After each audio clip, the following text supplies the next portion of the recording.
desvendando textos difíceis da Bíblia, com o pastor Pedro Moura, aqui na Rede 316, todas as sextas-feiras, às 10 horas da manhã, horário de Brasília. É tempo de desvendar mais um texto de difícil compreensão nas Escrituras.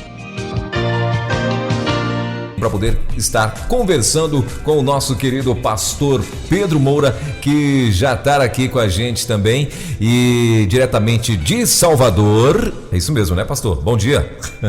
Bom dia, Welber. Você me ouve bem, meu irmão?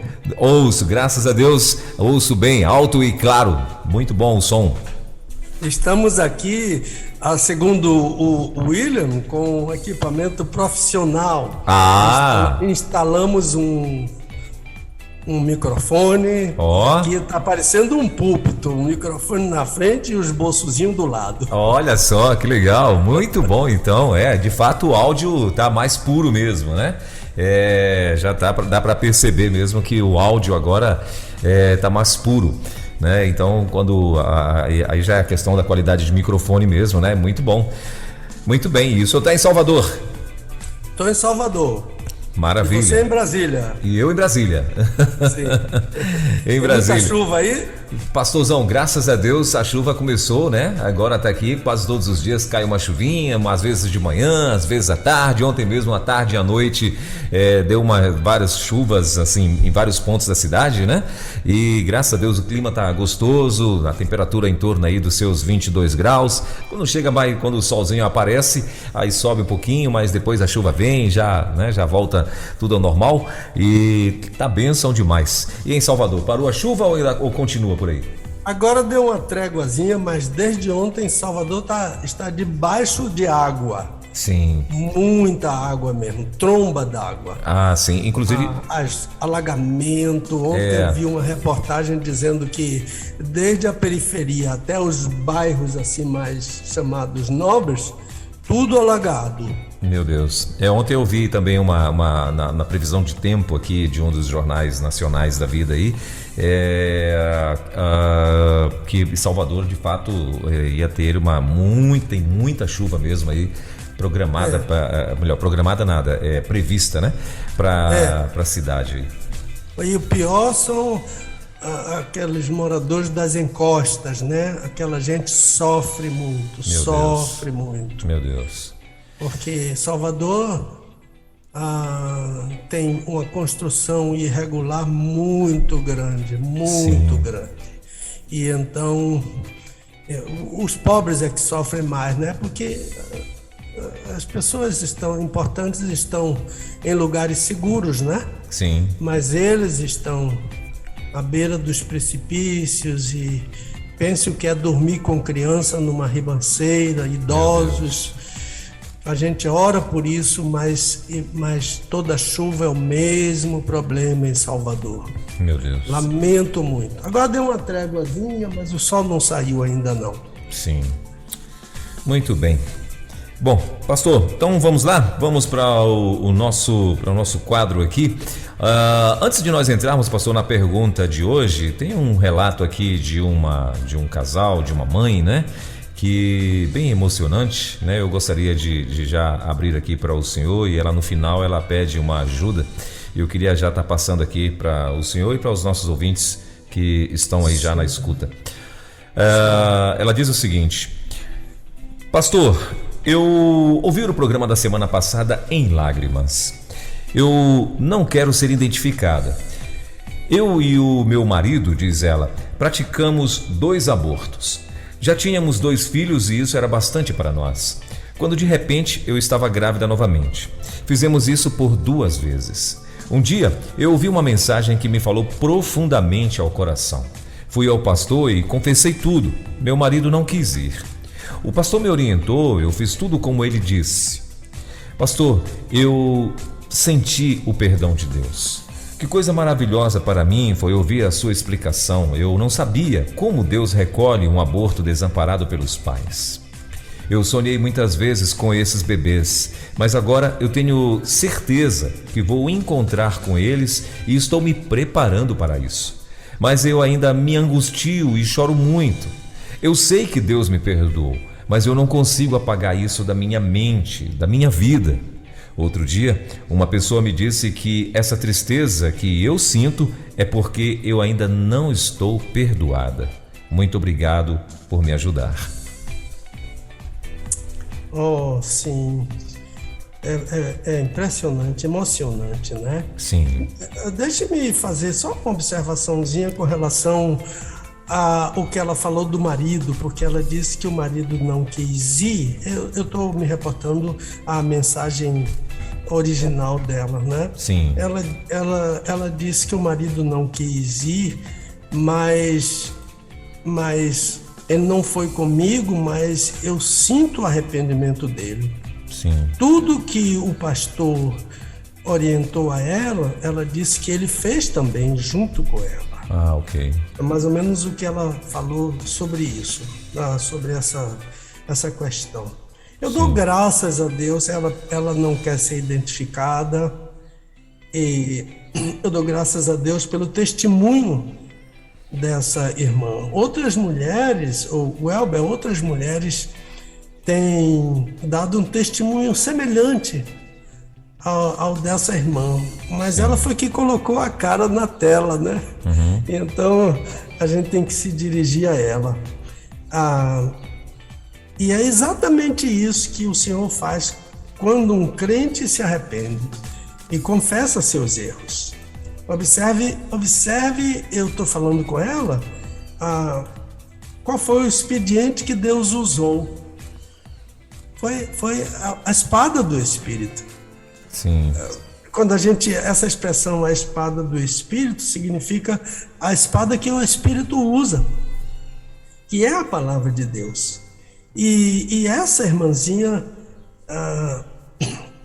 por esse relato assim tão impressionante que emocionou até você aí ao ler, essa irmãzinha se deixou convencer pelo Espírito. Sim. Né? Sentir tristeza, saudade, arrependimento não significa não ser perdoada.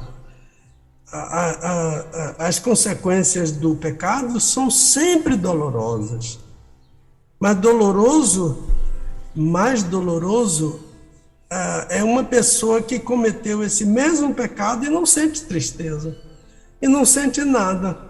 Está numa boa, como se nada tivesse acontecido, né? Deu fim a uma vida que só a Deus compete, dá princípio e fim a uma vida, né? Então, ela nunca esqueceu disso e não vai esquecer. Mas o Espírito de Deus vai lembrar sempre a realidade do arrependimento. A Bíblia diz que o Espírito Santo é um parácletos. Essa palavra é uma palavra tremenda, não é? A palavra que significa um advogado. Literalmente, parácletos é uma pessoa que senta ao lado, né? Esse parácletos, esse advogado, não somente ensina, ele lembra o que ensinou. Ele ensina e lembra o que ele ensinou. Jesus diz isso claramente em João capítulo 14, versículo 26. Quando ele vier, ele não vai ensinar só, ele vai também lembrar o que ele ensinou. Então essa palavra parácletos, ela é uma referência a uma pessoa que senta ao lado para ajudar, como um advogado, né? O advogado senta ao lado para lhe ajudar, porque muita coisa que o juiz vai dizer, o leigo não entende, não sabe como intervir, e o advogado é que vai dizendo, não, meritíssimo, não é assim, não é? De modo que em João 14, 26, o nome que Jesus dá ao Espírito é Parácletos, que pode ser ajudador. Portanto, essa minha querida amiga e todas as mães e pais que entraram numa situação de aborto provocado, o Espírito vai ser o ajudador dessas pessoas. Então eu dei esse esboço à minha esposa e ela escreveu aqui a lápis ao lado Satanás estará sempre interessado em lhe apontar o pecado. Mas o Espírito Santo estará também sempre lhe lembrando do perdão. Satanás lembra do pecado e o Espírito lembra do perdão, não é? Então, o que eu tenho a dizer para minha irmãzinha, não deixe Satanás se prevalecer da sua tristeza, para colocar dúvida em seu coração sobre o perdão que Deus lhe deu. Se uma pessoa disser que você sente tristeza, como uma pessoa lhe disse aí, porque você ainda não está perdoado, isso é uma mensagem satânica, é uma mensagem diabólica. Não creia nisso, porque Satanás é mentiroso. Jesus disse que Satanás nunca se firmou na verdade.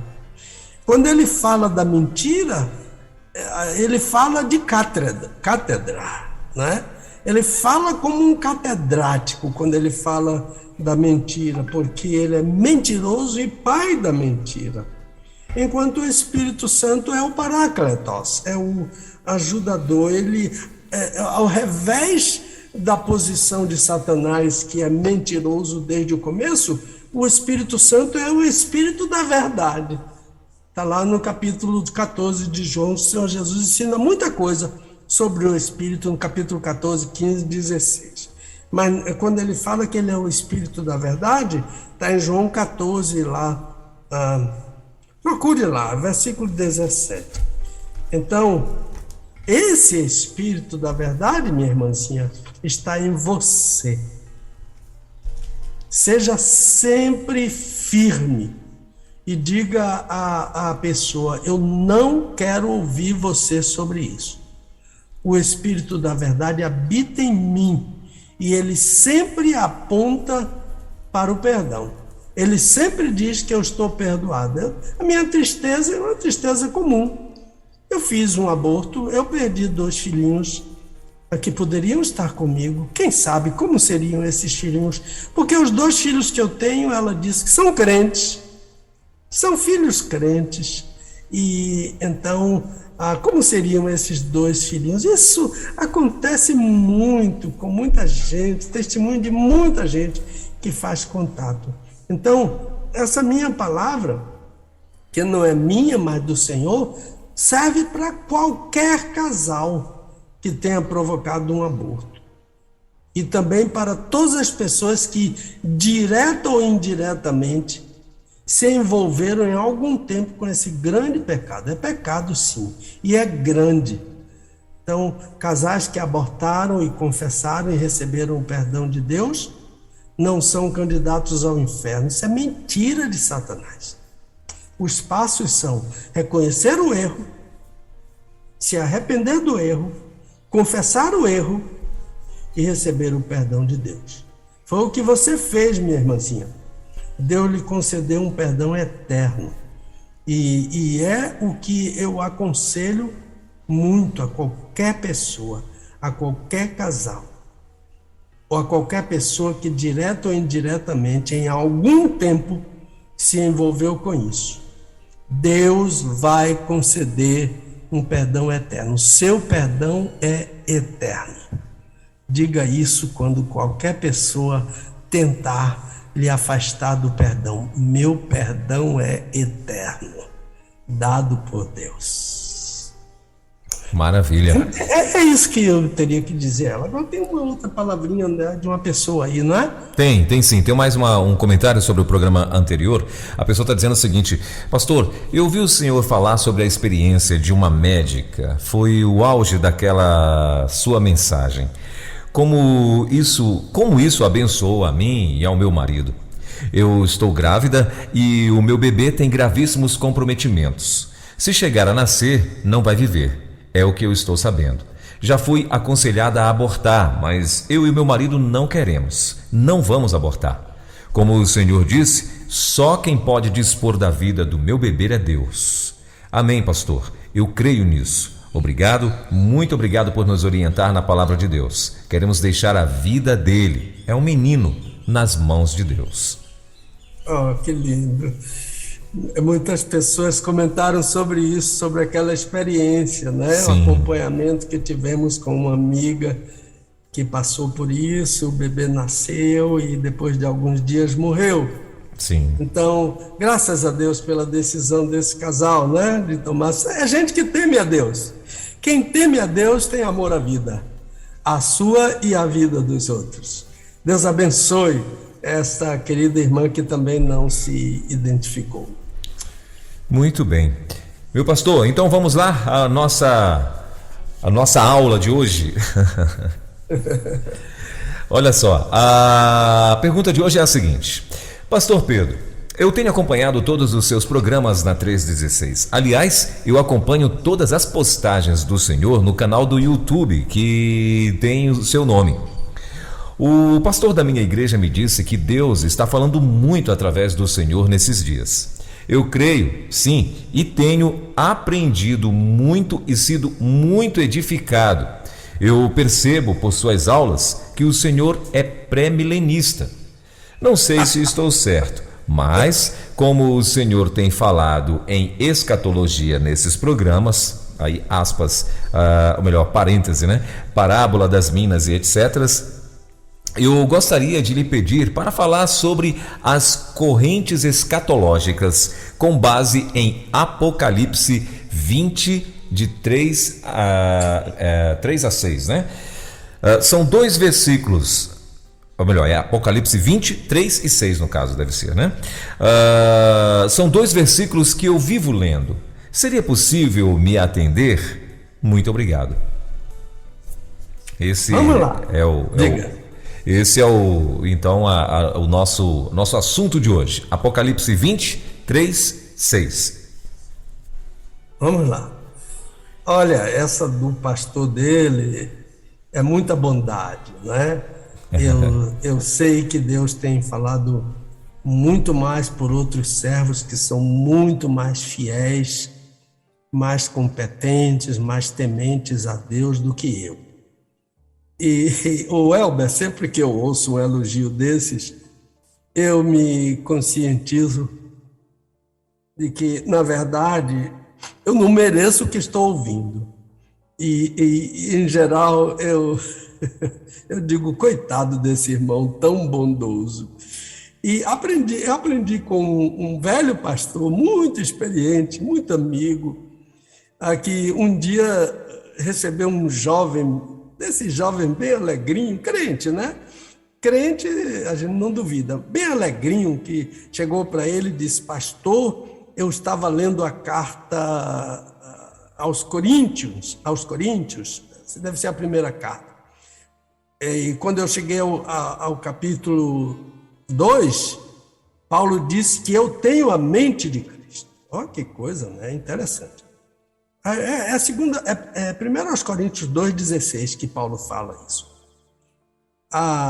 Sabe o que eu descobri, pastor? Aquele rapaz disse ao pastor: eu descobri que eu não peco mais. Ponto. Foi o que ele falou. Não peco mais. Aí o pastor ficou calado, idoso, calado, cabecinha branca. E o rapaz ficou preocupado com aquele silêncio, né? E perguntou: pastor, o senhor não acha nada? O senhor não diz nada sobre o ensino de Paulo que eu tomei para mim? Eu não peco mais, pastor. O que é que o senhor acha? Aí o velho pastor disse: meu filho, antes de qualquer coisa, antes de eu lhe dar qualquer resposta, eu quero conversar com a sua esposa. Eu gostei muito dessa ideia, que as pessoas pensam que às vezes com a mulher é uma anja, não conversou com o marido dela, né? Ou pensa que o marido é um anjo, não conversou com a esposa para saber quem é a anja e quem é o anjo que estão lá naquela casa, né? É isso que eu penso daquele pastor tão querido. Eu sei quem foi que falou isso. Tão querido, que disse que Deus está falando. Ele disse mais.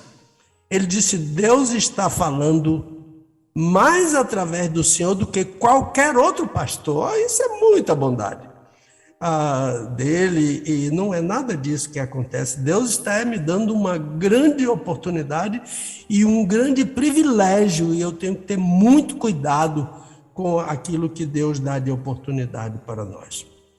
Pois bem, Apocalipse 20, versículo 3 e versículo 5. O irmão que fez a pergunta faz referência a esses dois versículos, mas é sempre mais importante ler o texto completo para melhor entendimento do ouvinte. Lembre-se, é uma coisa que eu sempre digo aos alunos: não leia texto pela metade, leia texto completo. E quando o texto começar com portanto, por isso, contextualize o seu ouvinte o que é que aquele portanto está ali. Porque será que aquele portanto está ali por acaso? Não está. Então, contextualize o seu auditório do portanto. E depois entre no texto até que você sinta que aquele texto está completo. E ali você pode parar para você dar o seu ensino à sua igreja. Então, tenha a sua Bíblia aberta aí, qualquer Bíblia, mas eu prefiro uma Bíblia de papel. E prefiro ainda mais uma Bíblia da versão Almeida revisada da imprensa bíblica brasileira. Mas antes de responder essa pergunta, Welber, temos uma família de divulgadores na Suíça. Glória a Deus. Já temos uma pessoa em Portugal. Eu ainda não tenho autorização dele para dizer que ele é divulgador, mas eu acho que ele vai ser. Mas temos uma família lá em Basel, a cidade de Basel. O nome da cidade de Basel é Basileia. A palavra Basileia é a palavra reino, né? Venha o teu reino, né? Basileia. Venha o teu governo. A cidade de Basel, na Suíça. A irmã Juliana Mateus Sobral. Uma família linda que serve ao Senhor ali em Basel. Irmão José Eduardo é o marido dela, os filhinhos Eduardo, a gente chamava ele de Dudu, o Bernardo e a Íria. Essa família, né? A irmã Juliana é líder de música da igreja, igreja linda, pastoreada pelo pastor Aracaque, nosso amigo e companheiro na obra missionário da Junta de Missões Mundiais, pastor Aracaque. Então, a irmã Juliana, pianista, cantora, uma voz lindíssima, são pessoas com vida dedicada ao Senhor e à sua obra. Me lembro do primeiro movimento de missões nacionais que foi feito ali em Basel, com tanta motivação daquela irmã e de outras irmãs que assumiram aquela programação, e foi um sucesso a obra do primeiro trabalho de missões nacionais ali em Basel. Portanto, temos esta nova família de divulgadores em Basel, na Suíça. Legal. Então, o assunto é correntes escatológicas, né? Eu estou bem seguro disso, que o assunto é corrente escatológica, e eu não quero ficar divagando, atraído por esse relato maravilhoso e esplendoroso da revelação que o Senhor Jesus deu a João. O livro de Apocalipse começa, a tradução em português, revelação de João, mas não é revelação de Jesus a João, né? O Senhor Jesus deu uma revelação ao apóstolo em Patmos, aquela ilha lá, que hoje ali é na Suíça, na Turquia, há 12 ilhas ali no Mar Egeu, né? Quando a gente fala nessas ilhas, a palavra é Dodecanésor, e o Senhor Jesus escolheu Patmos, uma pequena ilha ali que está na Turquia hoje. Mas seria bom, pelo menos, a gente listar os assuntos que são mencionados naqueles versículos, porque eu vou de 1 a 7. Ele falou só em 3 e 6. Então, os assuntos ali mencionam anjo, né? Aparece um poderoso anjo no texto. Agora, a gente sempre precisa lembrar que Satanás e os demônios também são anjos. E eles são poderosos. Mas Deus tem no céu anjos mais poderosos. Deus só precisa um para acabar com Satanás e os demônios. Como um anjo sozinho, poderoso, não tem o nome dele, que destruiu o exército da Síria, né? 185 mil homens destruídos por um só anjo, né? Esse anjo do texto poderia ser o mesmo lá do capítulo 9 do Apocalipse, que tem a aparência de uma estrela. O fato é que ele é bem poderoso, tão poderoso que é capaz de prender um espírito. A gente não entende isso, né? Tem que deixar para lá como é que prende um espírito, porque Satanás é um espírito desincorporado. Quando Satanás aparece, ele tem que assumir o corpo de uma pessoa, de um bicho, dos porcos, alguma coisa assim. Mas isso está fora do nosso entendimento. Então, atenção, no texto tem um anjo muito poderoso. Agora o texto fala em abismo. A palavra grega para abismo é abssus, que dá origem à nossa palavra aí, do nosso léxico português, abissal, né? Abssus, abissal em português, é a região mais profunda da terra, do mar. Uma informação importante, né, para aquela ideia da Bíblia de que o céu é em cima, o inferno é embaixo, o Hades é embaixo e o paraíso é em cima. Jesus usa a palavra abismo nesse sentido, no sentido de separação, quando ele diz ao fariseu que está no Hades, há um abismo, há um grande abismo entre nós. Lá em Lucas 16, o Senhor Jesus está falando sobre o Trítos, que é o paraíso, e o Hades. Então a ideia de que aquele fariseu ergueu os olhos e olhou e viu acima o Lázaro, o mendigo, no paraíso. Então é muito interessante essa ideia que o Senhor Jesus usa aqui, abssus, abismo, nesse capítulo 20 de Apocalipse, por causa dessa ideia também que ele passa de separação. Há um abismo, um grande abismo entre nós, de sorte que os que estão lá não podem, isto é, no Hades, não podem para cá, isto é, no paraíso. Então, há uma outra expressão que é interessante, é chave e cadeia. É uma chave e uma cadeia megalos. A megalein, em grego, a gente conhece a palavra mega, né? É uma mega cadeia, é uma tremenda cadeia. Agora, isso aqui é literal, pastor? Vamos devagar com é literal ou não é literal, é simbólico, é figurativo, porque esse texto vai tratar de coisas que alguns entendem como literal, outros entendem como meramente simbólico. Não vem ao caso de a gente dizer se cadeia aqui é literal e se chave aqui é literal, mas há um sentido em cadeia e chave que percorre toda a Bíblia. Por exemplo, no Antigo Testamento, como fala que a chave da casa de Davi, e o Senhor Jesus alude a essa chave também em Apocalipse, e ali significa autoridade e poder. Então o Senhor Jesus tem essa autoridade e esse poder ali da casa de Davi, está em Apocalipse capítulo 1. João ouve o Senhor Jesus dizer que detém essa chave, na expressão que diz, eu tenho as chaves. E aqui o Senhor Jesus diz que tem autoridade sobre a morte e sobre o Hades. Ele tem as chaves da morte, então ele pode prender essa entidade que é a morte, e essa outra entidade, que é o Hades. Agora, a gente não vai discutir sobre isso, se a morte é uma entidade, se o Hades é uma entidade. porque depois a morte dá conta e o Hades também dá conta, é complicado. Daí quando aparecer uma pergunta sobre isso, a gente vai falar.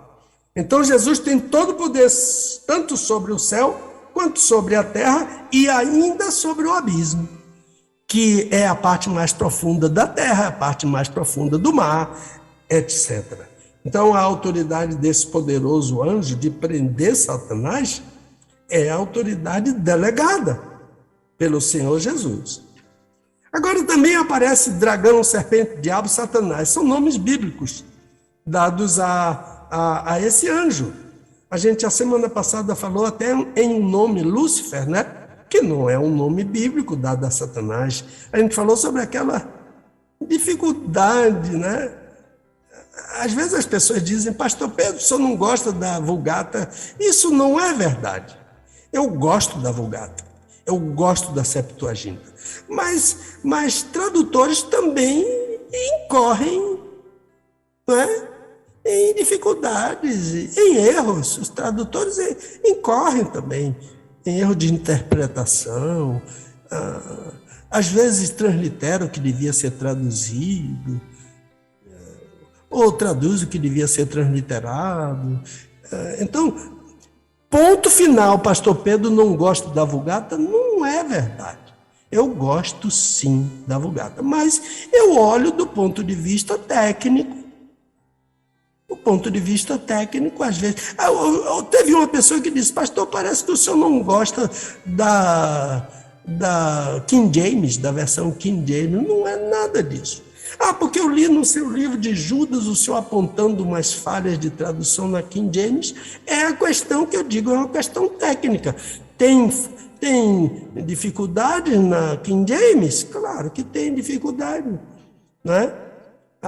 Mas isso de dizer pastor Pedro não gosta, pastor Pedro combate, não é verdade. Vou sempre citar pontos altos e aquelas questões, né? Então fecha-se o parênteses. Por exemplo, o nome antiga serpente, o nome grego de antiga serpente vem da Septuaginta, é Ophis. Ophis é de onde vem a nossa palavra ofídico, soro antiofídico, soro contra mordida de cobra, de serpente. Então, a citação antiga serpente lembra que esse anjo se transfigurou em uma serpente no Éden, em Ophis. O com acento agudo, Phis, Ophis. No Éden, ele se transfigurou para enganar Adão e Eva, naquele jardim maravilhoso, né? Mas Paulo usa esse nome, Ophis, para afirmar que ele, Satanás, enganou Eva. E pode nos enganar, porque tem poder para se transfigurar não somente na antiga serpente, mas até em anjo de luz. Os irmãos podem achar isso em 2 Coríntios capítulo 11, depois os irmãos procuram um versículo, né? A ideia de que meu amigo que já está na glória, pastor Monteiro, ele não dizia o texto todo aos netinhos, para os netinhos procurarem na Bíblia. É muito interessante isso. Agora, esse dragão está em Apocalipse 12, no texto de Apocalipse. Ele é uma representação de Satanás, né? Aliás, aqui em capítulo 20, ele está também bem definido. Agora, os outros nomes dados a Satanás, que nós vimos a semana passada, são nomes bíblicos, os irmãos sabem disso. Então, Milanos é a primeira menção ao milênio. No versículo 3, a prisão de Satanás é para ele não enganar, e o engano é a principal arma desse dragão, inimigo de Deus e nosso inimigo. Nesse mesmo versículo 3, você que está acompanhando na sua Bíblia e anotando se quiser com lápis, Milanos se completasse. Novamente, João faz referência a esse período de Milanos, que nós chamamos de milênio. Já apareceu Milanos e agora apareceu novamente. Depois, no versículo 4, tem reviveram e reinaram. a ressurreição e o reinado dos crentes com Jesus, no milênio, novamente. Depois, no versículo 15, aparece a primeira ressurreição. Só os crentes mortos ressuscitam para fazer parte do milênio. Isso é em uma das correntes teológicas, que a gente vai ver daqui a pouco. Os ímpios mortos não ressuscitam. Esses mortos crentes, ressuscitados, estão agora e até aquele dia no paraíso. Eles vão ressuscitar. É só ler 1 Tessalonicenses 4. É nesse lugar, paraíso, que estão os espíritos dos mortos crentes que morreram em Cristo. Essa expressão em Cristo é grandiosíssima. Então a gente substitui aqui em Cristo porque é uma questão teológica que a gente pode explicar um outro dia, a esses crentes que morreram salvos por Jesus. Então, sabem os irmãos que os corpos desses mortos não estão no paraíso. Ninguém está em corpo no paraíso, só em espírito. E por mais santo que seja, ninguém está no céu em corpo, só Jesus. João 3,13. Jesus falou isso com Nicodemo: ninguém subiu ao céu senão aquele que desceu do céu, o Filho de Deus. Então, onde estão os corpos dos que morrem? Crentes ou não crentes? No cemitério. Só para dar um exemplo, quando Paulo afirma: não quero, porém, irmãos, que sejais ignorantes acerca dos que já dormem. Olha a palavra aí, dormem. É um eufemismo para não dizer dos que já morreram. O Novo Testamento não diz que o crente morreu só para explicar, diz que ele dormiu. Então Paulo diz acerca dos que já dormem. O verbo que ele usa para dormir é koimaomai, mas ele usa um particípio, né? É koimomenon. Pois bem, dessa palavra vem a palavra koimenterion.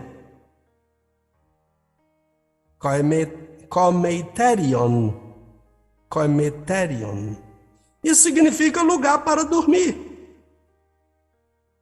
Koimeterion é o cemitério. A minha cama, ouviu, o Elber? A nossa caminha é um koimeterion, é um cemitério. Sim. É um lugar para dormir. O becinho do bebê também é um cemitério. Então, no versículo 6 vem 4 bênçãos da primeira ressurreição. Seremos santos, venceremos a morte. Mas como é que vence a morte? Vai lutar contra a morte com espada? Não. A ressurreição desfeiteia a morte. Quando vem a ressurreição, a morte perde qualquer poder. A ressurreição desfeiteia a morte. Então venceremos a morte com a ressurreição. Seremos sacerdotes de Deus e do Senhor Jesus e reinaremos com Jesus no milênio aqui na terra. Isso que o versículo 6 está dizendo. Então, portanto, olha, há 5 referências a um período de 1000 anos em apenas 6 versículos.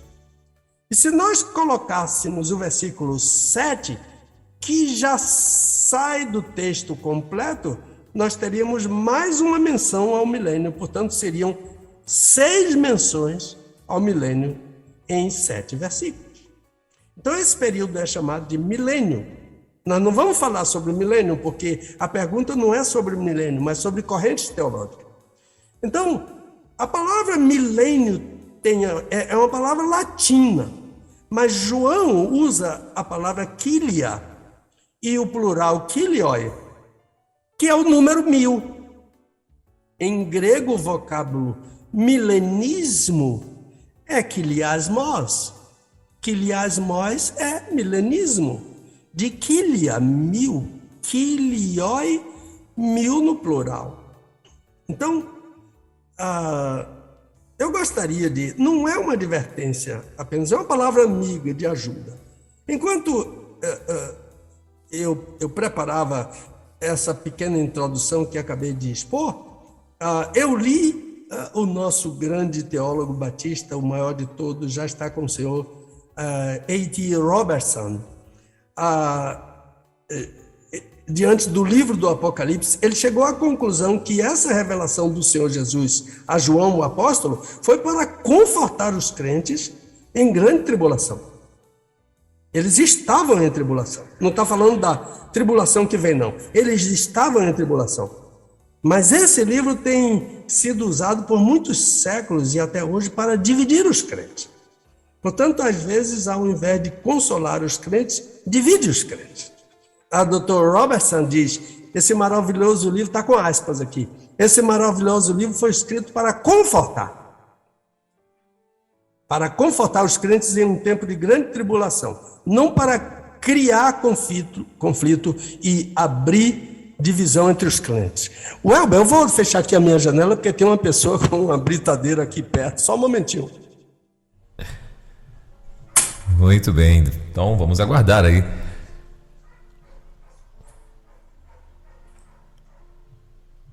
Fechei uma porta e 2 janelas. Mas eu acho que não estava vazando não, a brincadeira não. Não, mas no meu ouvido estava terrível. Estava perturbando, né? Tá certo. Eu estava falando sobre o Dr. Robertson, né? Sim.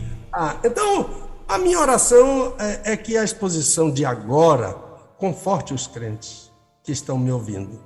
Isso não quer dizer que eu quero unanimidade entre os ouvintes. Não.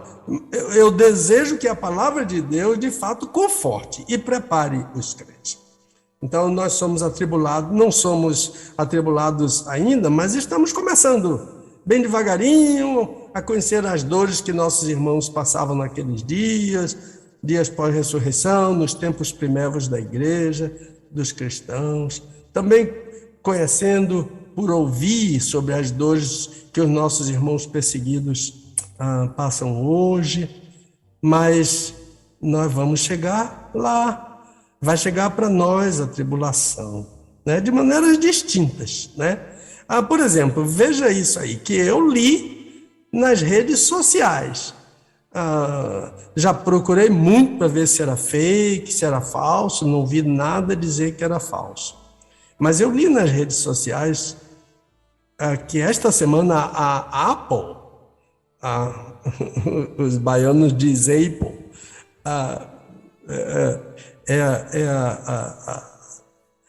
é como os baianos falam Apple, né? A Apple foi obrigada a retirar um aplicativo da Bíblia por exigência do governo chinês. Leu isso? Viu isso durante a semana? Não vi, pastor, não vi. Mas se isso é uma verdade, se não for verdade, eu faço meu confiteor e eu peço perdão e desculpas e até a próxima semana eu vou dizer se isso é verdade ou se é mentira. Mas se é verdade, as dores estão começando. Sim. Né? Aquelas dores da parturiente que Paulo fala aos 2 Tessalonicenses e ele diz, ninguém escapa. A dor da parturiente é devagarinho, mas daqui a pouco, tadinha, né? De todas elas. Então, então a questão é escatológica. Escatologia, né? Estudo das coisas do fim, né? Uma palavra composta de 2 radicais gregos, eschatos e logos, estudo das coisas do fim. Então as correntes escatológicas estudam as coisas do fim, como é entendida pelos estudiosos, né? Então, o futuro é uma incógnita, um desafio, em muitos casos um tormento para alguns seres humanos. Nas mãos de exploradores, o futuro, então, é até fonte de renda, né? E a gente precisa ter cuidado, né? Porque eu até já mencionei aqui de um crente que disse, pastor, a minha esposa agora, eles são crentes, a minha esposa agora está com medo de tudo. Outro dia ela disse que a vizinha fez um trabalho para ela e a bichinha não quer nem sair de casa. Isso é terrível, né? Nós temos a palavra de Deus para nos redirecionar, ensinar, instruir, na verdade, né? E o Senhor Jesus diz, acautelai-vos, que ninguém vos engane. E Paulo diz, tende cuidado para ninguém vos fazer presa sua. Então nós somos um povo que conhece o nosso passado. não é? O crente conhece o seu passado. Qual é o passado do crente? Sem Cristo. Ele vive o presente. Qual é o presente do crente? Em Cristo. E ele não tem dúvidas sobre o seu futuro. Qual é o futuro do crente? Com Cristo. Então, né? Cuidado com quem quer enganar, né? Não se deixe. Quem é mais enganado é quem conhece menos a Bíblia. Então, as três correntes, visões principais, não somente sobre a época, mas também sobre a natureza desse tempo chamado milênio, que está indicado amplamente em Apocalipse 20, são famosas as três correntes. Há uma outra que entra de permeio aí, a gente fala alguma coisa rápida. Não há nenhuma novidade, Welber, no que eu vou dizer agora. O pastor Pedro não descobriu a pólvora. Está em todos os compêndios de sistemática, né? Aliás, eu até sugiro a sistemática de W. Gruden, W-G-R-U-D-E-N, que já está em português, né? Eu não tenho ela, mas já está em português. Mas podem ler também Berkhoff, também, né? Louis Berkhoff, aquela famosa introdução à teologia sistemática, não é? Eu não sei se tem em português, com certeza em inglês e parece-me que em espanhol. É um livro bem mais antigo e mais conhecido. Pode ser que alguém diga, pastor Pedro, mas ele é calvinista e ele é pós-milenista. Eu sei, mas ele está falando de teologia sistemática, né? Quem não aceita a posição explicitada por ele, como diz um amigo meu, come o peixe e cospe a espinho, né? Mas eu digo melhor ainda, quem conhece a Bíblia está sempre seguro. Eu já li Berkhoff, continuo lendo quando preciso, e fica aí a dica. Então, essa questão de correntes escatológicas do ponto de vista, de pontos de vista escatológicos, né, o nome que você escolher, é um debate milenar. E à luz do Novo Testamento, percebe-se que a igreja primitiva em Jerusalém, os apóstolos, os crentes nos primeiros 3 séculos depois de Cristo, adotaram uma dessas correntes. Então, essa exposição, a meu ver, está amplamente ensinada no Novo Testamento. Depois desse começo, outras posições foram surgindo, né? E desse começo, eu digo, da posição que a igreja em Jerusalém adotou, né? Então, no Novo Testamento é o próprio Senhor Jesus quem apresenta o milenismo, revelando a João em Patmos, né? Então, como o nome sugere, trata-se de um período indicado pela palavra kilia, 1000, da qual se deriva o vocábulo kiliasmos, milenismo. As três principais correntes são amilenismo, pós-milenismo e pré-milenismo. E os prefixos são importantes. Em amilenismo significa não. Pós em pós-milenismo significa depois. E em pré-milenismo significa antes. Então, vamos começar pelo amilenismo, não é? E toda a minha exposição vai ser baseada em completo respeito aos irmãos que esposam qualquer uma das correntes.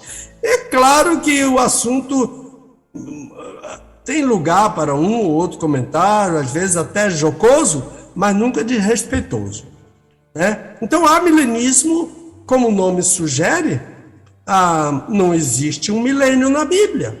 É isso que o amilenismo ensina. Muito estranho, não é? Eles entram em contradição. Alguém já disse, ou alguéms, né, que o que pode haver de pior na corrente amilenista é o nome, que quer dizer não há um milênio na Bíblia.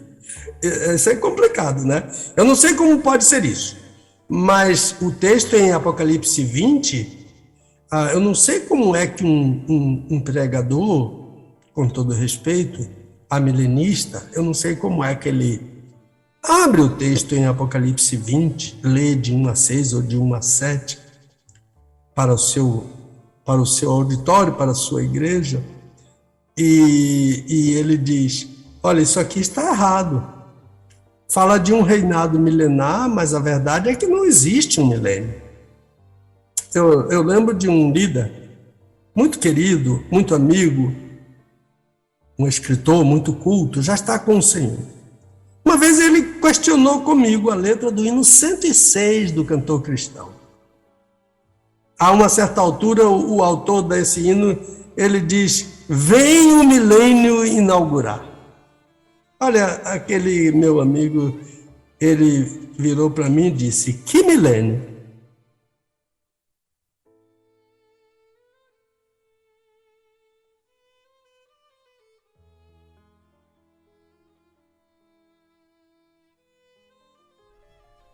Muito bem, são 11 horas e 11 minutinhos em Brasília, 11h11 na nossa capital. Acho que perdemos aqui o contato com o pastor Pedro Moura, né? Acredito que deve ter dado algum tiltzinho na internet dele por lá. E vamos esperar aí ele retomar aí então para ver se dá tudo certo. Acredito eu que deve ter sido internet, né? Ou internet ou falta de energia elétrica, uma vez que ele falou que Salvador está chovendo bastante, né? E normalmente quando a chuva começa, sempre atrapalha um pouco na questão da internet, né? São 11 horas e 11 minutinhos em Brasília, 11h11 aqui em Brasília, e você está ouvindo diretamente com o pastor Pedro Moura, lá de Salvador, o nosso quadro Desvendando Versículos Difíceis da Bíblia. Hoje ele está tratando aí sobre Apocalipse capítulo 20, versículos aí de 1 a 7 é o que ele está compartilhando com a gente, né? E mais uma aula especial desta sexta-feira aí com o pastor Pedro Moura.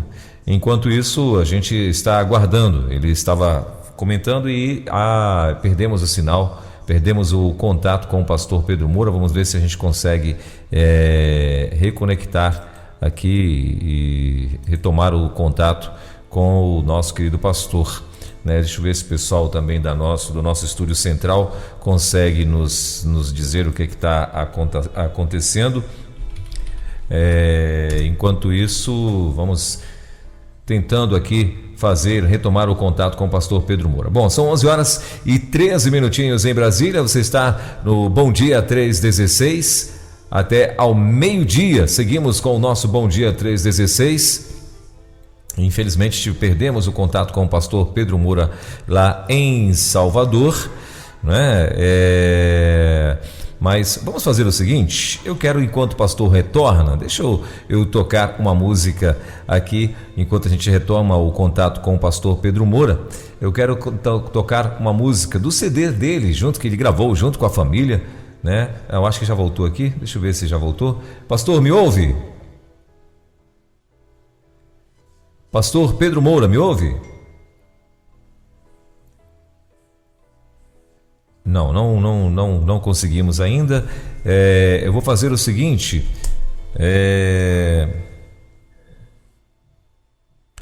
Estou recebendo aqui que ele está reconectando aqui com a gente, né? Está entrando agora nesse momento, então. Deixa eu ver o que é que vai acontecer. Enquanto isso, vamos ouvindo a música Se Eu Confessar, com o pastor Pedro Moura, do CD Canta a Sã Doutrina. A música gravada aí com ele e toda a família, linda demais. Que Jesus Cristo é o Filho de Deus, Deus está em mim, eu nele, santa verdade. Elber, tá me ouvindo? Opa, pastor, tô ouvindo sim. Elber, tá me ouvindo? Tô ouvindo sim. Elber, eu caí aqui, eu tive que mudar de equipamento. Ouviu? Sim, tô ouvindo. Não, caiu mesmo a internet. Não, o aparelho está dizendo que a internet está bem, mas caiu. Então eu entrei aqui em outro equipamento. Está me ouvindo agora? Posso continuar? Pode, por favor, pastor, por favor. Oi, pastor, tá me ouvindo? Estou lhe ouvindo, tô. Sim. Então, pode eu estava falando sobre o amilenismo não crê nem aceita a realidade de um milênio futuro da igreja. Eles creem que o termo refere-se a um reinado do Senhor que já teve início na ressurreição. Portanto, estamos vivendo, para o amilenismo, estamos vivendo o tempo que essa corrente escatológica chama de amilenismo. A palavra quília do texto é totalmente simbólica para eles. Então, sobre esse reinado, eles creem nas duas ressurreições dos salvos e dos perdidos, no julgamento e na vinda do novo céu e da nova terra. Agora, onde se passa esse reinado que começou após a ressurreição? Esse aqui é o problema, né? Sim. Então, o que eu afirmei acima não está correto, porque, na verdade, não estamos vivendo esse tempo. O reinado do Senhor Jesus em vigor é no céu, somente com os espíritos dos mortos, crentes, que, segundo o Novo Testamento, estão no paraíso, né? Então, quando o amilenismo se depara com o Apocalipse 20, versículo 6, refere-se somente aos crentes mortos. Então, quando esse reinado chegará ao fim? Para a corrente amilenista, na segunda vinda de Cristo. Então, algumas dificuldades, né? Não se trata de milênio, porque a ressurreição, da ressurreição para cá, já há 2000 anos, né? Então, em vez de 1 milênio, são 2 milênios. Já passa de 2000 anos desde a ressurreição de Cristo. Outra dificuldade é que a igreja toda não participa do milênio, porque só os espíritos dos mortos, né, crentes, reinam com o Senhor. Já estão reinando, como o amilenismo diz. Mas se não existe um milênio literal, segundo essa corrente, isso é outra dificuldade. O que está acontecendo então? Que nome teremos a dar se tivermos por base Apocalipse 20? É meio complicado, né? A expressão 1000 anos, usada por 5 vezes e até 6 vezes, se incluirmos o versículo 7, é entendida como figura de um tempo muito longo que está debaixo dos planos de Deus para o mundo, mas não 1000 de governo com a presença do Senhor Jesus. Então, o que eu estou entendendo aqui, inferindo, é que a parousia, a segunda vinda de Cristo, acontecerá e os mortos crentes ressuscitarão e serão transformados, enquanto os mortos ímpios serão ressuscitados também. E imediatamente serão julgados e condenados. Fica muito difícil explicar os detalhes em Apocalipse 20 e pensar que tudo vai acontecer de uma só vez, né? Mas parece que para a corrente amilenista é muito pouco uma passagem apenas, Apocalipse 20, ensinar tanta coisa sobre o futuro da igreja, né? E do mundo. Na sistemática de Berkhoff você vai encontrar esse ensino, mas ele vai ensinar também sobre os outros. Então, o pós-milenismo. Pós-milenismo não se diz que não há um milênio. É diferente do amilenismo. Há sim, mas um milênio sem a presença de Jesus. Então, os crentes passarão esses 1000 anos na terra. Após esse tempo da igreja, o Senhor Jesus virá para reinar na terra, mas depois do milênio. Então, pós-milenismo é Jesus virá a reinar na terra depois do milênio. A igreja viverá o milênio sem Jesus. Refiro-me à presença física do Senhor Jesus. O milênio será reinado da igreja sem Jesus fisicamente. Como será isso? Como será o milênio? Para o pós-milenismo, o milênio será o resultado do crescimento tão espantoso do Evangelho no mundo. O Evangelho crescerá de uma maneira tão grande, se expandirá, dominará o mundo de tal forma, de tal maneira que a mais cristalina paz e justiça vão reinar sobre a terra.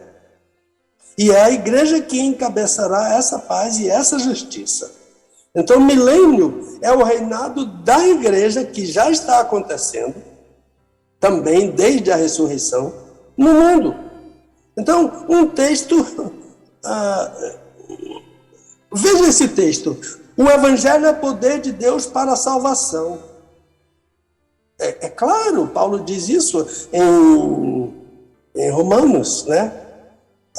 Mas esse texto é usado para dizer: o mundo será mudado totalmente, a ponto da igreja viver um milênio em paz e justiça. Então, pós-milenismo não crê também na literalidade do termo kilia, 1000, que aparece várias vezes em 6 versículos, né? Não é literal, é simbólico, é um número simbólico.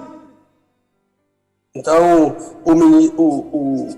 como o amilenismo, o milênio já começou após a ressurreição dos seus... Fica um pouquinho hilariante, né? Porque não crê na literalidade do termo kilia de Apocalipse 20, mas aponta para a ressurreição como o milênio, como o início do milênio que já começou há 2000 anos.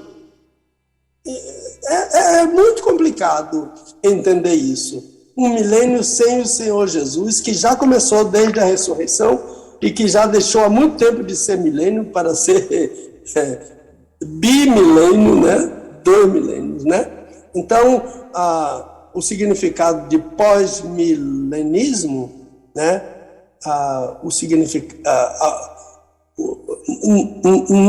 Na corrente pós-milenismo, o contingente que acredita no milênio como expansão do evangelho crê em uma expansão tal que o mundo vai experimentar paz e justiça como em nenhum tempo.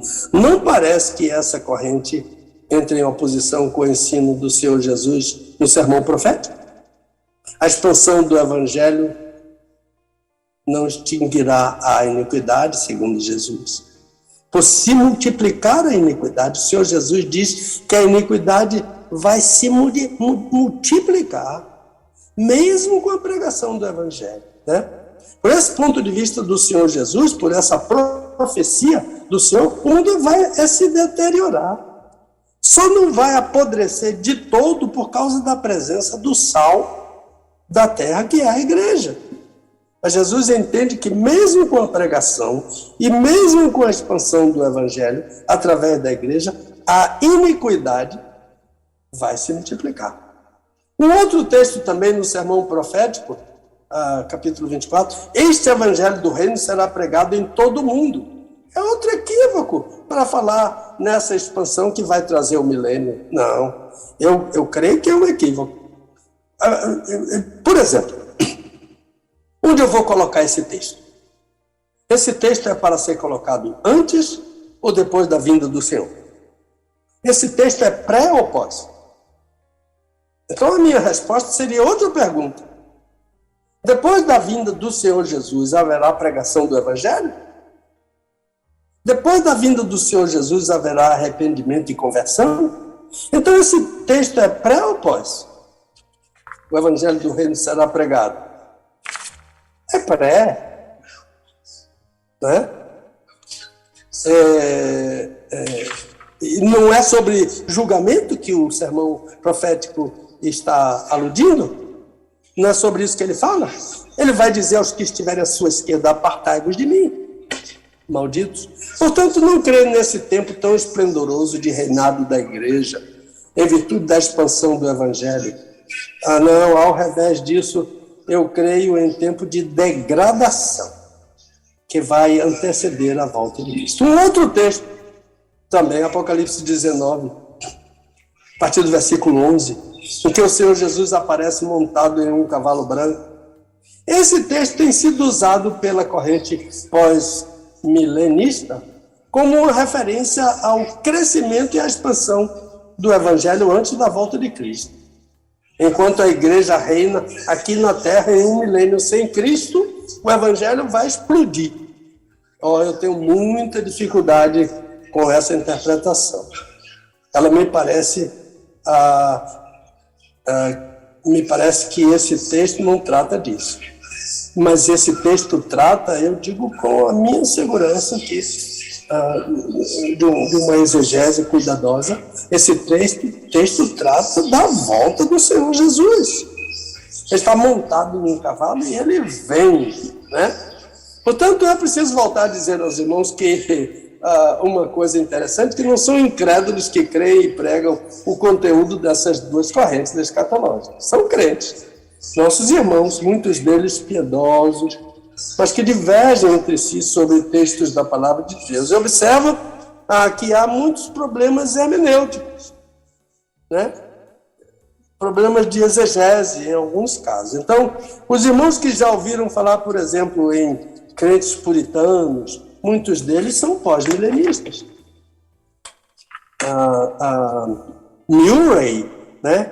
I-H-M-U-R-R-A-E, ele escreveu um livro tão interessante que é preciso ler, né? Em que ele trata da esperança dos puritanos, né? A esperança dos puritanos. O Doug Wilson, né? Doug, D-O-U-G, é apelido de Douglas, né? O professor em Idaho também, eles tratam disso, são crentes, não é? São gente piedosa, né? Então, há milenismo e pós-milenismos. Então, agora, no intermeio, antes de falar sobre pré-milenismo, a gente tem que pensar numa corrente chamada dispensacionalista, né? Que há muitos adeptos nos Estados Unidos. Essa corrente não é tão histórica como as demais, né? Sobretudo tão histórica como o pré-milenismo, né? Que me parece a corrente esposada pela igreja em Jerusalém. Mas esse pré-milenismo dispensacionalista estabelece uma separação assim muito dura, que eles chamam de dispensação entre a igreja e Israel. Nessa corrente há uma separação entre Israel e a igreja. A igreja pertence ao Senhor Jesus, Israel pertence ao Senhor Jesus, mas são absolutamente separados um do outro. A visão do milênio quanto à vinda do Senhor Jesus para reinar na terra é parecida com o pré-milenismo, mas há problemas irreconciliáveis, né? O dispensacionalismo entende que há dois arrebatamentos, um deles será secreto para tirar a igreja, a fim de que a igreja não esteja durante a tribulação. E o reinado milenar, o milênio será entre Jesus e Israel, nada com a igreja está fora do milênio. Jesus vai reinar não em outra parte do mundo, somente em Jerusalém. O governo será estabelecido em Israel, será um governo judaico. Então, apesar da aparência com pré-milenismo, permita-me dizer, eu estou dizendo com cuidado, é uma distorção do pré-milenismo histórico, né? E por isso torna o pré-milenismo dispensacionalista fora do pré-milenismo histórico. Então, o pré-milenismo, como o prefixo significa antes, um milênio antes. É isso que o prefixo indica. Eu vou levar mais uns 5 minutos, Elber, dos 20 que foram perdidos no início, tá bom? Sem problema, pastor. Pode ficar à vontade. Tá bom. Então, pré-milenismo, significa antes, um milênio antes, né? Antes de quê? O pré-milenismo expôs a ideia de que a volta de Cristo, que nós chamamos tecnicamente de parousia, acontecerá antes, né? Portanto, diferentemente de outras correntes, o milênio será com Jesus. O Senhor Jesus descerá fisicamente em corpo, porque Jesus é Deus, né? Portanto, Jesus é Deus, mas Jesus é Deus homem, portanto, ele tem um corpo humano. Ele descerá assim corporalmente, pessoalmente, fisicamente à terra e vai reinar durante 1000 anos com a igreja na terra, não somente em Israel, mas na terra. Portanto, a ideia de que vai reinar a partir de Jerusalém não vem ao caso. Ele vai reinar na terra. Aqui já seria uma outra questão, né?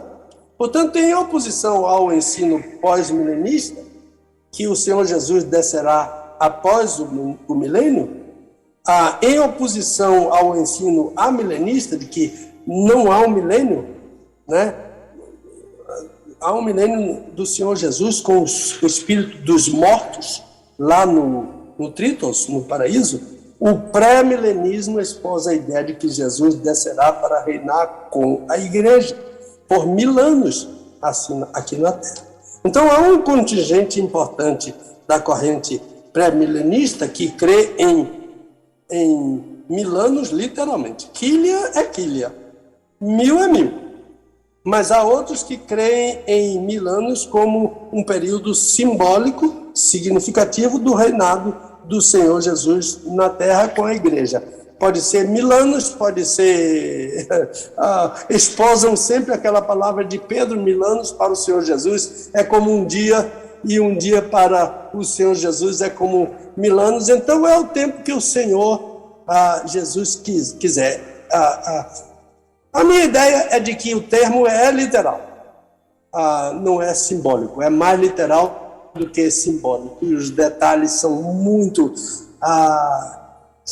precisos dessa literalidade, né? A igreja primitiva se preparava para esse dia.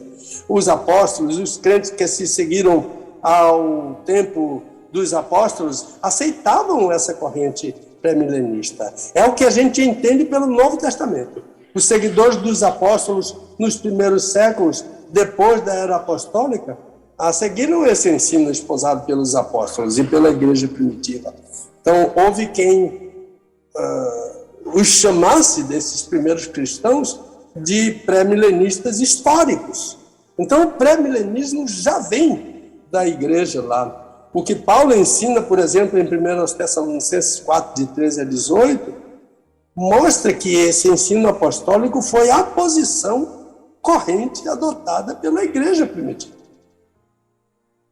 Então, o pré-milenismo entende que antes do milênio acontecerá a tribulação. Lembre-se que o dispensacionalismo entende que Jesus vem secretamente, tira a igreja, para que a igreja não passe pelos 7 anos de tribulação, para depois voltar. Então, há um arrebatamento dos crentes vivos que estão na terra, mas o pré-milenismo não crê isso, e a sequência, a gente vai juntando capítulo 19, capítulo 20, capítulo 21, para a gente acompanhar essa sequência, dão a entender que a posição da igreja primitiva era que a igreja estará na terra na grande tribulação. Até que o Senhor venha depois da tribulação, desça para o arrebatamento e para em seguida estabelecer o seu reino com a igreja aqui na terra, que nós chamamos de milênio. E o que acontecerá, então? Os crentes mortos descerão com o Senhor Jesus, já com seus corpos glorificados, gloriosos. Os crentes que estiverem mortos serão transformados, isto é, ganharão corpos glorificados, e serão reunidos aos mortos ressuscitados, que descerem com Jesus. Veja primeiro aos Tessalonicenses 4, leia muitas vezes, de 13 a 18, que você vai ver essa sequência. Os mortos incrédulos estarão na terra, os mortos incrédulos estarão na terra, os incrédulos vivos estarão na terra, verão o reinado do Senhor, e os crentes gloriosos, não haverá oportunidade de arrependimento para eles. Não estou falando dos incrédulos mortos, porque eles serão ressuscitados na segunda ressurreição. Estou falando dos mortos, dos ímpios vivos. Não haverá arrependimento nem conversão. O evangelho é pregado até a vinda do Senhor Jesus e não mais. Eles estarão sob o governo do Senhor Jesus e da igreja, mas eles não amarão ao Senhor Jesus. Eles não amarão aos crentes, eles se submeterão, porque não tem jeito. Mas na primeira oportunidade que tiverem, após a soltura de Satanás, lembre-se, capítulo 19, Satanás será preso, entra pelo capítulo 20, Satanás será preso, né? Capítulo 20, aquele anjo que aparece. Esses ímpios se ajuntarão a Satanás e aos demônios, se agregarão para lutar contra o Senhor. Então, fechando, o que Apocalipse 20, de 1 a 6 ensina, no meu entendimento, é que haverá um tempo literal, digo eu, né? Eu entendo literal, quilha para mim é quilha, mil para mim é mil. Haverá um tempo em que o Senhor Jesus descerá fisicamente, corporalmente, visivelmente, para reinar com a igreja, corpo de homem, que o Senhor Jesus é Deus homem, não é? Para reinar com a igreja na terra. Esse tempo chama-se milênio. Então, essa é a ideia que a igreja primitiva, Paulo, esposava. É uma ideia de um milênio antes, com a presença do Senhor Jesus. Eu vou dar um pequeno esquema. Aqui é Pedro falando, né? Portanto, escreva lápis, se quiser, para depois apagar, né? 1, grande tribulação. 2, primeira ressurreição. 3, arrebatamento. 4, vivos crentes transformados e recebidos no arrebatamento. 5, incrédulos vivos entre os crentes. 6, governo de Jesus na terra com a igreja por 1000 anos. 7, revolta de Satanás, mais os demônios, mais os ímpios contra Jesus e a igreja. 8, segunda ressurreição dos perdidos. 9, julgamento. 10, novo céu e a nova terra. 11, eternidade. Então, deixo com você a palavra e nas considerações finais eu faço um brevíssimo resumo de amilenismo, pós-milenismo e pré-milenismo. Abração, querido. Muito bem, pastor. É um assunto que é gostoso de ouvir, né? Eu particularmente gosto muito desse assunto sobre o milênio, né? O que vai acontecer e tal, e é muito bacana quando a gente ouve o senhor falando. E o pessoal aqui no nosso WhatsApp, né? Muita gente também aqui, claro, participando, né? E muitos agradecendo aí pela vida do pastor e por esse momento, né, tão bacana que tem acontecido toda sexta-feira, né? E tem uns aqui que ainda são mais lá no meu Pará dizia assim, são mais metidos, né? Porque dizem que congregam com o senhor e tal, e, entendeu? Aí tirando onda aqui dos mais humildes, tá vendo aí, pastor? Posso fazer uma observaçãozinha? Por favor. Eu tenho recebido muitos e-mails assim, pastor, diga o nome da sua igreja completo, o endereço da sua igreja, etc. Eu quero dizer o seguinte: a minha igreja é a Igreja Batista do Garcia. É a terceira igreja mais antiga de Salvador. Para você ter uma ideia, as cartas de transferência foram assinadas por Salomão Ginsburg, que naquela época era o pastor da primeira igreja aqui em Salvador. Então, eu fui pastor dessa igreja em tempos idos. Mas eu sou membro da Igreja Batista do Garcia. Eu não sou o pastor da Igreja Batista do Garcia. O pastor é o pastor Elson de Souza. E a Igreja Batista do Garcia, se quiser frequentar, se quiser aparecer lá, é uma igreja batista, é uma igreja integrada em nossa conversão, e fica no Garcia, um bairro muito central, muito conhecido, e a igreja é muito conhecida, porque a igreja tem 111 anos, já entrou em 112. Então, só essa palavrinha, né? Para aqueles irmãos que escrevem, eu quero frequentar a sua igreja, eu sou membro da Igreja Batista do Garcia, mas pode frequentar com prazer. Sim. A nossa igreja. Legal. Pastor, a Juliana, ela está dizendo o seguinte, que a Juliana, inclusive, deixa eu ver aqui, não sei se a Juliana acho que está lá na Suíça, viu, pastor? É isso mesmo. É Juliana Sobral, é da Suíça. É. Ah, isso então, eu estou vendo aqui, isso mesmo, ela inclusive ela já tinha feito um contato com a gente, acho que na semana passada, ela também falou que estava, né, já deu um sinal aqui dizendo que estava ligada com a gente, e ela está dizendo que a turma de ensino à distância do Seminário Batista do Sul está ouvindo o programa aí, ouvindo esse bate-papo aí, todas as sextas-feiras, então eles estão plugados com a gente aí, o pessoal que faz os seminaristas aí à distância, né? E lá do Seminário Batista do Sul. Então, muito bacana. Esse povo está aí plugado com a gente também, pastor. Olha, e essa divulgadora nossa, irmã Juliana, foi ela que plugou esse pessoal do seminário aí na rede. Ela divulga mesmo, né? O pessoal da igreja, pastor Aracá, que é aquele missionário da Junta de Missões Mundiais, que é o pastor da igreja lá de Basel, Igreja Batista Brasileira de Basel. O pessoal da igreja, através da irmã Juliana, não é? E agora o seminário também. Então temos divulgadores assim efetivos, né? E abençoadores da nossa Rede 316. Maravilha. Tem um conterrâneo seu também que te acompanha, está em Carolina do Sul, nos Estados Unidos, que é o Misael Gonzaga. Ele é de Salvador também.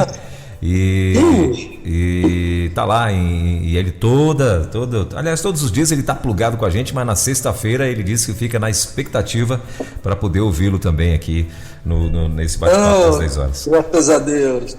Misael, né? Misael Gonzaga. Deus te abençoe. Isso, ele é radical metropolitano Bahia, ele botou aqui, né? E tá lá na comunidade batista de Charleston, em Carolina do Sul, nos Estados Unidos. Legal.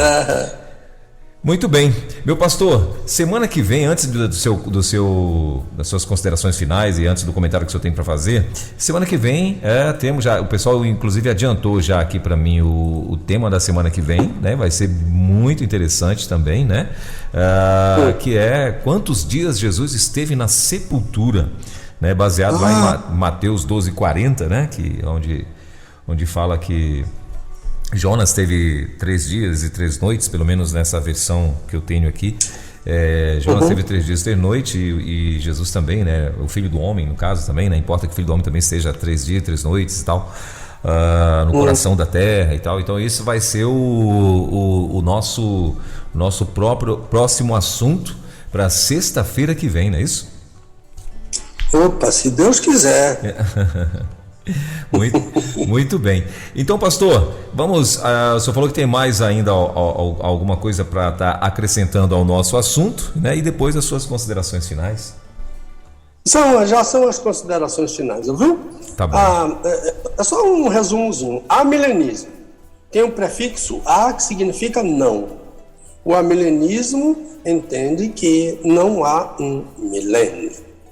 Certo. Eles creem na volta do Senhor Jesus, na ressurreição e no julgamento. Mas eles se contradizem, porque eles dizem amilenismo, que significa não há milênio. Mas eles dizem que o milênio já está acontecendo, desde a ressurreição. Só que é somente entre Jesus e os espíritos dos crentes que estão no paraíso, no Tritons, que é o paraíso.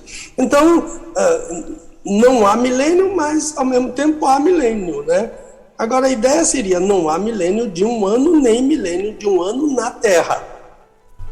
Porque eles também não consideram que a palavra milênio seja literal, mas seja simbólico. Então, não é bem não há milênio. Não há um milênio na Terra e não há um milênio com a igreja toda. Há um milênio no céu. Não sei como é, porque os mortos salvos não estão no céu. Eles estão no paraíso. O céu tem mais de um... A Bíblia ensina que o céu tem mais de um céu. E o Senhor Jesus está sentado no trono. E o trono é eu diria assim, se a Bíblia diz que tem 3 céus, o trono é o primeiro céu. Eu não sei como é, se o Senhor Jesus reina com os mortos no paraíso, onde é que o Senhor Jesus reina. Não entendo. É muito complicado para mim entender o amilenismo, porque diz que não tem milênio, mas ao mesmo tempo tem milênio. Então, é aquilo que eu falei no início, às vezes é um pouquinho hilariante e um comentário pode ser jocoso, mas não é desrespeitoso. Eu não tenho que aceitar o amilenismo, entendeu? Nesse sentido. Agora, pós-milenismo é milênio depois.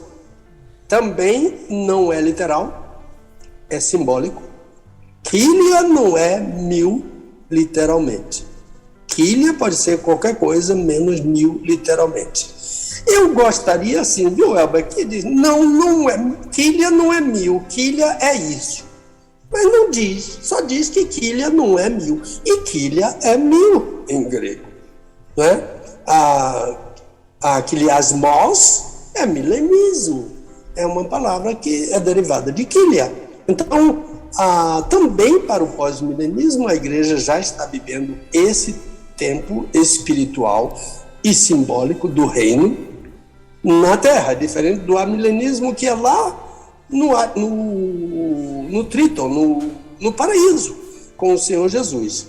Agora, o pós-milenismo já está vivendo também desde a ressurreição, que é um outro problema, que já não é mais quília, né? São duas quílias, né? É quilioi, que é o plural de quília. Então, o milênio é espiritual e simbólico. A igreja já está vivendo esse tempo espiritual e simbólico do reino com a expansão do evangelho na terra. Olha, o amilenismo, pelo menos, é com Jesus. Os espíritos estão com Jesus, lá no Trítos, lá no paraíso. Mas no pós-milenismo, o Senhor Jesus não está. O evangelho vai se expandindo, vai crescer tanto que a própria igreja, pela pregação do evangelho, vai estabelecer o reino de justiça e paz na terra. Agora, após isso, o Senhor Jesus vem. Então, a parousia, que é a palavra técnica, a volta de Jesus, é após a igreja viver o milênio aqui na terra, sem ele. O milênio, na visão pós-milenista, é sem a presença física do Senhor Jesus. Ele só virá depois. Então, a igreja reina aqui por causa da expansão do evangelho. É noiva sem noivo, não é? A ideia, pelo menos fisicamente. Ninguém quer um noivo que não esteja fisicamente, não é? A igreja quer esse noivo fisicamente. Mas fecha o parêntese para noiva sem noivo, noiva sem noiva. Então, isso é o pós-milenismo, é noiva sem noivo, fisicamente, não é? O Senhor Jesus. E o pré-milenismo crê em um milênio em que Jesus descerá corporalmente, fisicamente, para arrebatar para reinar com sua igreja na terra. E isso vai acontecer após 7 anos de grande tribulação e o arrebatamento da igreja, porque Jesus reina não somente com os mortos que estão no paraíso, eles descem com Jesus, primeiro aos Tessalonicenses 4, acho que vocês já gravaram esse, primeiro aos Tessalonicenses 4. Os mortos que estão lá no paraíso descem com Jesus, e os mortos que estão sepultados aqui são ressuscitados, transformados, são ressuscitados com seus corpos glorificados, os crentes vivos são transformados e todos se encontram com o Senhor Jesus nos ares. Então, nesse tempo, Satanás, aquele anjo que aparece, Satanás estará preso e o governo do mundo estará nas mãos do Senhor Jesus, que reinará com a sua igreja. É nesse tempo, segundo o pré-milenismo, e não nos dias atuais, segundo o pós-milenismo, que o reinado de justiça se estabelecerá. É mais ou menos esse resumo aí para aqueles irmãos que acompanharam muita informação, mas também podem ouvir novamente na terça-feira. Não é isso que diz o link nosso na terça-feira, às 21 horas. Devolvo a palavra, Welber. Muito bem, pastor, é isso mesmo, na terça-feira às 21 horas, né? Ou então você pode fazer que nem eu faço, eu gravo todos os programas aqui e fico ouvindo quando eu quiser. Acho que é o melhor, é a melhor coisa que você faz, né? Você que gostaria de estar ouvindo, porque assim, são muitas informações, né? E na hora que o pastor começa a falar sobre algumas passagens bíblicas e tal, aí você quer ir lá na passagem bíblica, mas ele começa a falar uma outra coisa, e você não dá para você fazer as duas coisas ao mesmo tempo. Então é bom que você grave também, além de ouvir, né? Vale muito a pena ouvir na terça-feira à noite, às 9 horas da noite. Você vai ouvir mais uma vez aqui na rede, a gente reprisa. Mas quer um conselho? Grava. Que aí você vai poder ouvir à vontade, parar, pausar, anotar, fazer as anotações que você quiser, inclusive aos seminaristas aí também, viu? É uma boa dica para vocês aí. Dá um jeito e grava.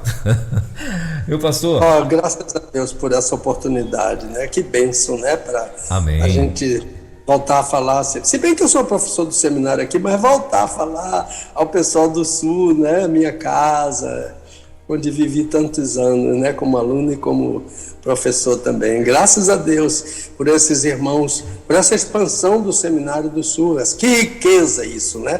Para a educação teológica. Com certeza. E aliás, Elber, sim, diga. Pode falar, pastor. Aliás, é uma data que não é muito assim, não sei. Eu já disse que é uma data que não é muito querida, mas eu vou retirar essa palavra. Mas novembro tem um domingo que é o Dia da Educação Teológica, não é? Quem sabe se a gente não pode encabeçar um grande movimento, né? Eu amo o movimento de missões,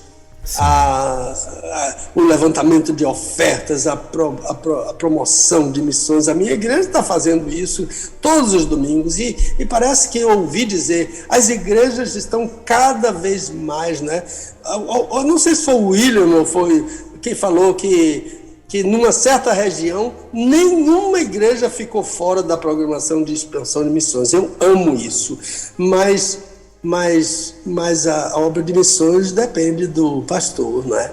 Depende do homem preparado pelo seminário para exercer, né, com segurança, com ciência, com sabedoria, como o Senhor disse ao profeta Jeremias, né? Sim. Então, quem sabe, vamos falar sobre o domingo da educação teológica, né?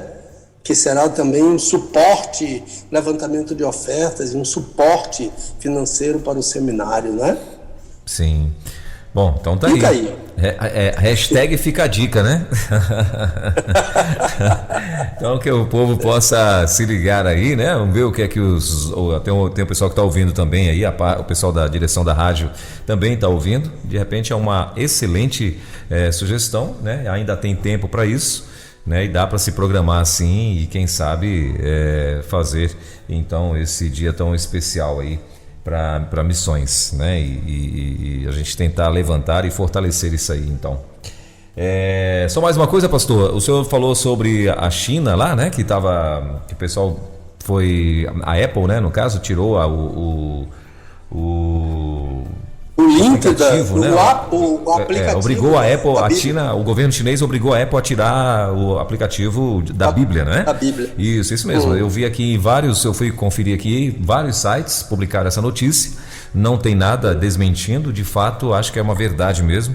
A minha esposa entrou ainda há pouco aqui no estúdio e ela falou que de fato ela viu também essa notícia, né?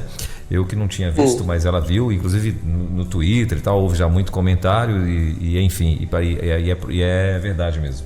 Só pra gente deixar. Tá vendo? Tá vendo as dores começando aí? Verdade. É como a da parturiente, né? Eu sempre dizia dores de parto. Mas uma vez o pastor Heber Vasconcelos, você conheceu ele? Eu conheci o pastor Heber aqui se não me falha a memória, pelo YouTube. Ele foi pastor da Igreja Memorial de Brasília. Sim.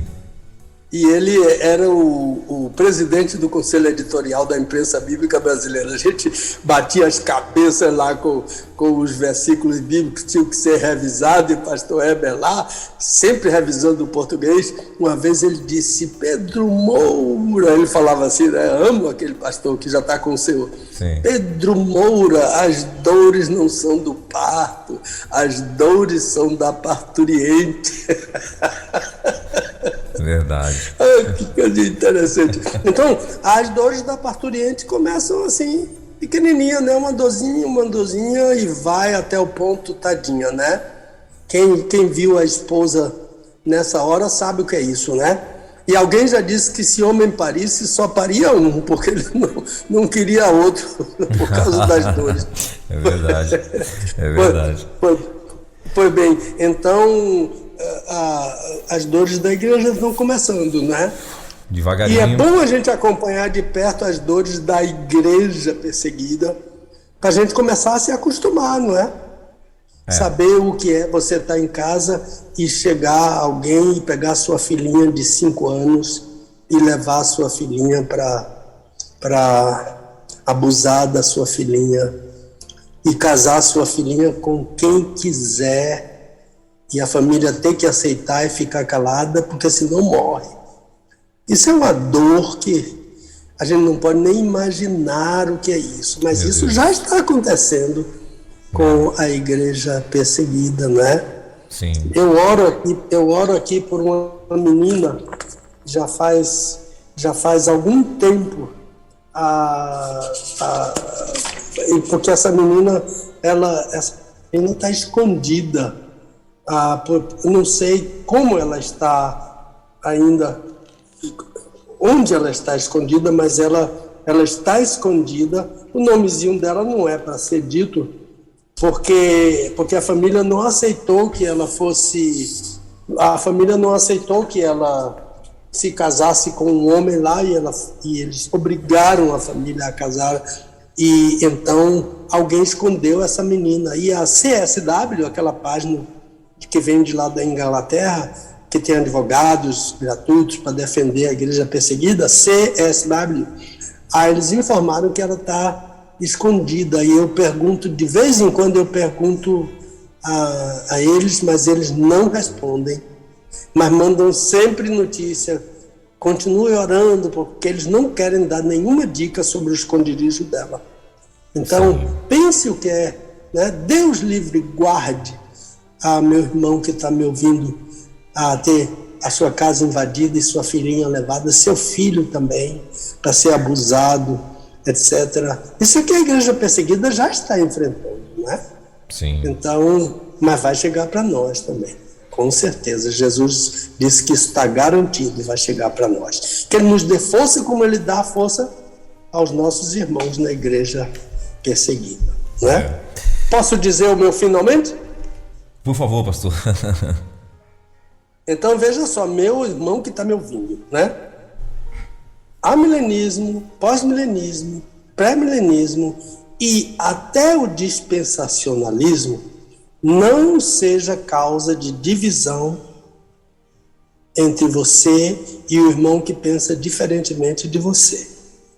Mas o texto de Apocalipse que fala sobre isso, peça a Deus para que, através do Espírito Santo, esse texto traga conforto ao seu coração até chegar esse dia glorioso. Eu não me importo que alguém entre aí, mande pelo WhatsApp, pelo meu e-mail, por onde quer que seja, que pastor Pedro não está com nada, pastor Pedro é radical, pastor Pedro é isso, pastor Pedro, eu não me importo. Eu só não quero que diga que esse texto é para dividir você. Não, esse texto é para confortar você. O que eu penso é o que eu penso, você segue se você quiser. O que o amilenista pensa é o que ele pensa, você segue se você quiser. O pós-milenismo, você segue se você quiser. O dispensacionalismo, você segue se você quiser. Mas procure ver na Bíblia qual é a corrente que está mais próxima ao que o Senhor Jesus ensinou no sermão profético, ao que o Senhor Jesus deu como visão a João em Apocalipse 20, e ao que Paulo ensinou ao 1 aos Tessalonicenses capítulo 4. Então, eu quero agradecer ao irmão que encaminhou a pergunta, né?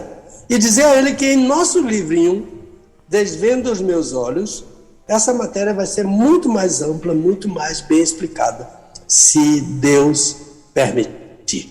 Passo a palavra para você, E se você me permitir, eu vou colocar o meu microfone no mudo, no mute. Tá certo, meu pastor. Eu quero agradecer a sua presença aqui mais uma vez. Obrigado. Nós, em nome de toda a equipe, agradecemos aí mais uma vez a oportunidade de estar com o Senhor e, permitindo Deus, como o Senhor já falou, sexta-feira que vem estaremos de volta com mais uma edição do nosso Desvendando Versículos Difíceis da Bíblia. Desvendando textos difíceis da Bíblia. Com o pastor Pedro Moura, é tempo de desvendar mais um texto de difícil compreensão nas Escrituras. Aqui na Rede 316,